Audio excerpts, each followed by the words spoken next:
Kondisi pada burung seperti ini jangan dulu dirubah settingan. Saya speed ya, paling speed itu kalau burung-burung yang sudah semi jadi ya atau jadi itu seminggu cuma sekali aja teman-teman. Assalamualaikum warahmatullahi wabarakatuh. Halo teman-teman, ketemu lagi dengan caraku 55 pada burung yang tidak kuat jemur, kayak tipe panas, faktor tinggi, kotorannya itu kecil menyebar. Itu jangan sekali-sekali merubah settingannya dulu ya teman-teman. Ini burung kondisi nyulam, dimana burung ini perlu ketenangan juga, dan asupan EF tetap seperti biasa harian aja. Kalau mau naikkan 1 atau 2 ekor cukup, tapi jangan di nol extra fooding atau bahkan jangan diturunkan atau dirubah settingannya sementara waktu. Pada burung yang tidak kuat jemur teman-teman, itu kebanyakan kita harus melakukan rawatan lainnya agar pada burung ini maksimal.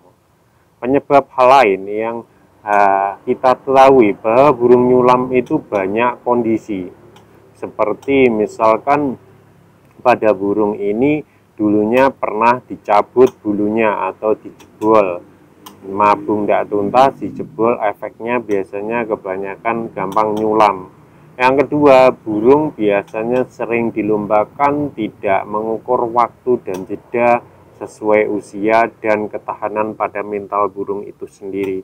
Ini yang dipaksakan, akibatnya ya tentu malah pada burung trouble teman-teman. Kebanyakan kejadian seperti itu trouble, nanti malah settingannya malah nggak karuan, karena burung faktor yang terlalu tinggi atau faktor yang tinggi tentu burungnya agak semi biasanya.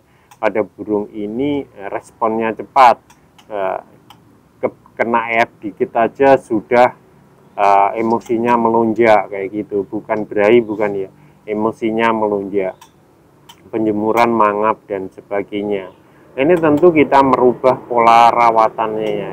Beda dengan tipe faktor yang rendah atau dingin. Tentu pada faktor yang nggak kuat jemur, kita mengkondisikan pada kerodong. Kalau terlalu over pada burung ini, over faktor, tentu kita harus ablak hariannya. Misalkan malam baru kita kerodong, kayak gitu, menghindari kupu-kupu yang makan teman-teman, sehingga pada burung ini tidak akan kena batuk dan sebagainya kalau makan kleper. Yang kedua, untuk menghilangkan atau menurunkan kadar emosinya pada burung ini kalau kita ablak, pemberian extra fooding ya gitu, jangan terlalu berlebih. Tapi kadang kebanyakan ya faktor tinggi itu kekurangan berahi. Jadi kalau saya itu main ada yang ya hariannya seperti ini 15 kayak gitu, itu ya tetap saya beri seperti itu. Hanya kondisi tertentu saya rubah, misalkan kondisi mabung itu tetap saya rubah, baru pemberian hanya pakan pagi saja, sore tidak untuk saat mabung. Ketika dokor dikembalikan lagi ke normal harian atau ditambahi dikit kayak gitu, itu sangat pengaruh pada burung murai batu yang tidak kuat jemur seperti ini. Jangan merubah settingan yang kiranya pada burung ini malah over nantinya teman-teman. Jadi biarkan tubuh pada burung itu mengkondisikan dulu standar dengan keterbiasaan extra fooding seperti itu. Kita tinggal merubah pola rawatannya seperti umbaran kayak gitu. Umbaran sangat diperlukan, bisa seminggu sekali atau 2 kali tergantung kondisi burung. Ada juga yang maunya itu setiap hari, jadi tiap hari masuk kandang umbaran tapi tanpa diobiak. Biarkan burung itu terbang sendiri, nanti setelah kira-kira ya 4 jam 5 jam baru kita masukkan kembali teman-teman. Jadi faktor tinggi itu juga mempunyai karakter berbeda.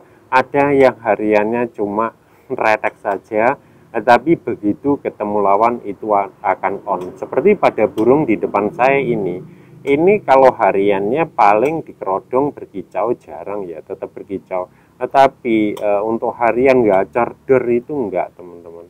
Tapi untuk saat ketemu lawan itu baru dia langsung on kayak gitu. Jadi karakter burung beda-beda. Kalau tipenya terlalu gacor, tipe vektor tinggi terlalu gacor, ya harus sendirikan. Tapi kalau vektornya sedang-sedang aja, nggak terlalu gacor, dor, aman, dan mental burung aman, ini juga nggak masalah kita dengan burung yang lainnya. Tetapi kalau terlalu over, yaitu risikonya seperti itu teman-teman. Jadi pola perawatan itu kita melakukan umbaran kayak gitu sangat perlu untuk vektor yang tinggi. Umbaran kalau kayak saya speed ya, paling speed itu kalau burung-burung yang sudah semi jadi ya atau jadi itu seminggu cuma sekali aja teman-teman. Paling kadar speed ya sekitar 100-150.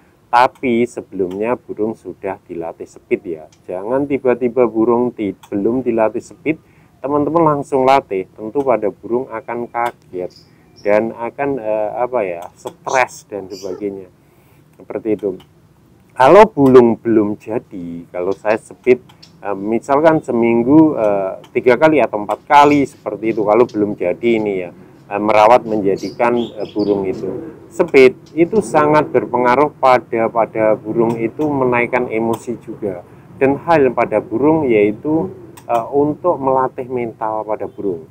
Seperti biasa, kadang saya menjemur gitu teman-teman, saya sudah pernah tekankan itu di bawah maksudnya gini, bukannya burung dilepas di bawah, bukan, nanti salah paham. Jadi penjemuran di bawah itu sangkarnya itu ditaruh bawah seperti ini teman-teman. Jadi untuk melatih mental pada burung itu sendiri. Bisa juga ketinggian untuk ngeplongkan kayak itu melatih. Jadi teknik-teknik dasar seperti ini yang saya biasa lakukan pada burung ya. Jadi burung tetap sehat kalau diumbar dan hal lain. Apakah perlu penjemuran untuk burung yang tidak kuat jemur mas? Tetap diberikan, tetapi kadarnya. Kalau saya misalkan jemur tipis-tipis seminggu sekali atau 2 kali itu sudah cukup. Lainnya main yaitu umbaran dan itu fokus di umbaran jemur tipis-tipis saja dan full kerodong kalau burungnya tidak terlalu over. Jika burung terlalu over harus saya ablak kayak gitu teman-teman. Untuk mandi saya mandikan 2 hari sekali. Hari ini mandi, besok tidak, besoknya lagi mandi. Jadi jeda 1 hari dimandikan lagi. Itu burung-burung bener vektor yang tinggi, tetapi burung itu semi jadi, belum jadi. Kalau jadi ada juga yang vektor tinggi cuma mandinya itu seminggu 3 kali atau 2 kali aja teman-teman. Jadi ini sangat pengaruh sekali pada burung. Tentu pada burung itu mempunyai ketahanan yang berbeda-beda. Extra fooding tentu ya seperti itu. Jangan menggunakan ulat kayak gitu. Ulat boleh dipakai tapi saat di lapangan, saat mau naik lomba kayak gitu boleh. Kalau saya gitu. Dan fur saya cenderung pakai fur yang warna hijau, mengandung rumpun laut teman.